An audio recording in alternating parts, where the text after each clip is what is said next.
The Swiss artist David Pflugi is the creator of a way of working which elevates the experience of art far beyond conventional perception. His works cannot be grasped at just one glance, because there is not merely one statement or one meaning to them. Their form, theme, and message change depending on the observer's point of view.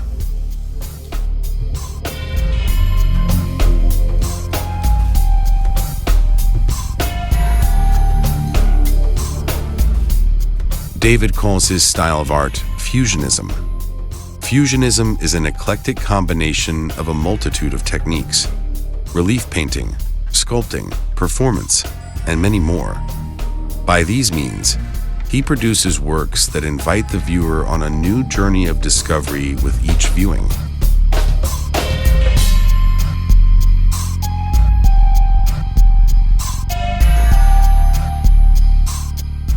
Also was ich möchte machen ist, dass eigentlich die Leute, wenn sie vor einem Objekt von mir stehen. What I want to achieve is for people to be captivated by my works because the work communicates with them as soon as they take one little step. That is to say, they immediately notice something is different. My goal is to shatter a few chains, like Picasso did when he tore open the flat canvas. After which, in terms of content, things were never again as the eye perceived them to be normal. I think fusionism has this ability because there are unlimited possibilities. That's something that ought to inspire artists, really, and also the viewers of art, because it should also be a membrane of sorts, something that reacts to you and offers you a new dimension in which I think you can express yourself as a human being in a completely different way. And maybe also communicate. Because it's very interesting when objects reflect back on you. You get a new way of seeing, which is to say, you re-examine things and start perceiving them in a new way. When people first painted in perspective, they really did gain a new perspective on everything. And I think this is exactly the same. You don't have to call it a new kind of art, but I think it's a new tool creative people get. Over the years, David developed his own techniques. Stone was his first material. Soon he added a large variety of further ones.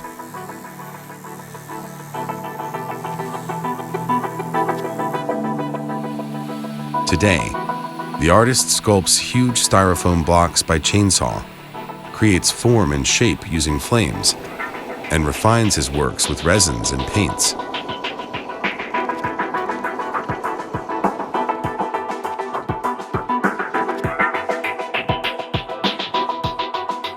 His paintings and sculptures are at times surprisingly delicate, at others vast and shrill. The unveiling of these sculptures are often accompanied by avant-garde performances. These eclectic combinations enabled David to hold notable events in cities like Berlin, Basel, Athens, and New York.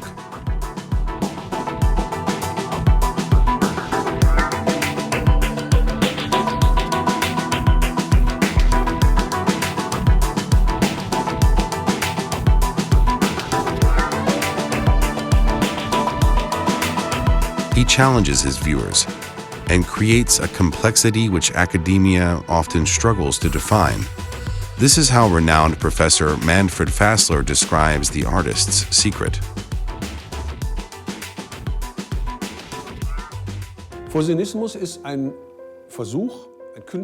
Fusionism is an artistic and aesthetic attempt to escape encrusted interrelations of art and perception by saying, I have art here, I have a performance, a sculpture, representativeness. But this art and this representativeness did not exist in a void. Rather, they are moments of every second, every millisecond of my perception. This constitutes a challenge. I can't just bring fusionism to a museum and say, there's some fusionism on that wall there. Fusionism is the whole museum. It's the visitors. It's you.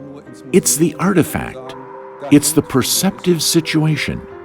To me, that is what makes fusionism what it is. to have everything that can challenge your perception present within a work.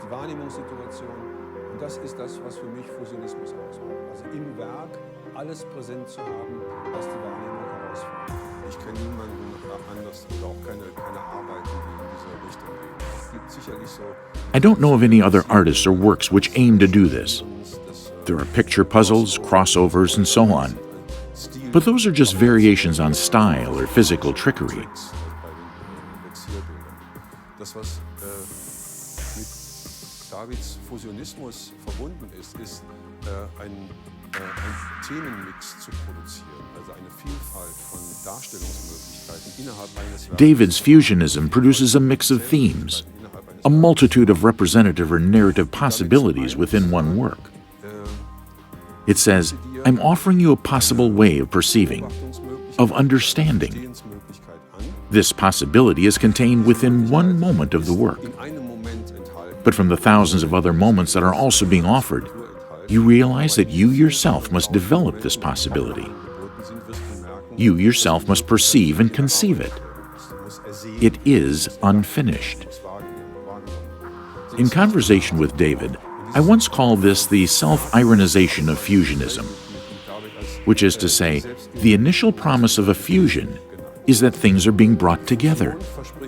And this together is then finished. But at the moment when it is finished and you perceive it, you realize this is unfinished. Every turn, every view of a work of David's reveals a new image and tells yet another story. Despite this, the artist does not choose an explicit position for himself, but lets the works speak for themselves. David was born in 1969 near Basel, Switzerland. He began his creative journey by learning the trade of the stone sculptor and worked in this profession for several years before curiosity and creativeness led him to pursue his own path. Partially through playful experimentation, partially through an intense interest in the history of art, he developed a form of creativity completely of his own, fusionism. David's techniques reflect his creative philosophy of discovery and surprise. His work with luminescent paint is just one example. When the lights go out, a new view of things meets the eye. The same applies to David's performances, so-called living fusions, in which the background and the bodies of performers merge into a single work of art, which offers new moods and new meaning through the movements of its living canvas. Fusionism allows for a concentrated plurality of representativeness, and thus elevates the visual experience of art. David explains the magic of his art and the diversity of his stories with these words.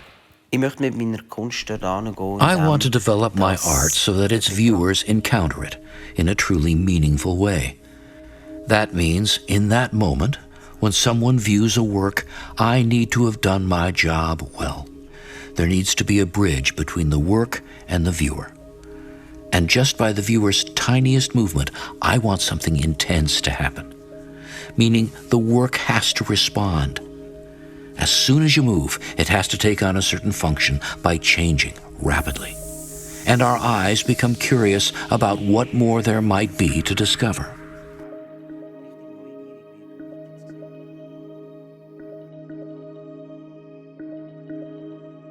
A special story connects David to football. For each World Cup final since that of 1998 in Paris, he has created a sculpture, each of which was signed by all the finalists of the respective cup. This extraordinary story unites art and sports in a unique way. David calls them the victory works.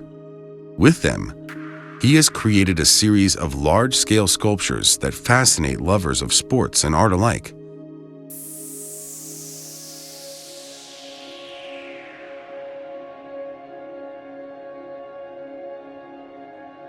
His works have been signed by such greats as Zidane, Torres, Schweinsteiger, Messi, etc. The climax of the Victory Works story so far took place in 2014. David traveled to Brazil and created the sculpture on location, a process that took many months of work, an adventure, and an artistic success. What is most noticeable about this sculpture, according to David, is probably its sheer size. It is 8 meters long and 3 meters high, much larger than all existing works.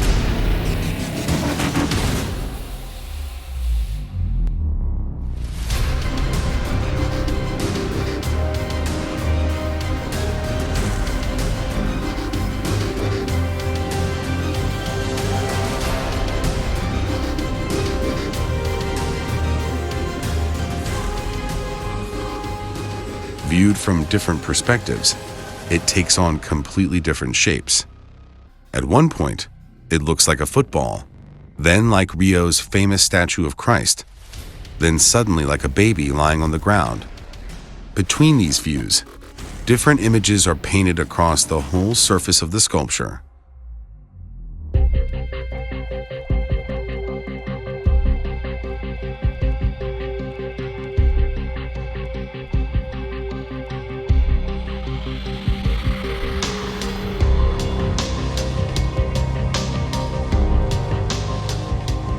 Since then, David has returned to live and work in Switzerland again, and yet he has not stopped moving forwards. He is continuing to push the boundaries of his extraordinary kind of art every day.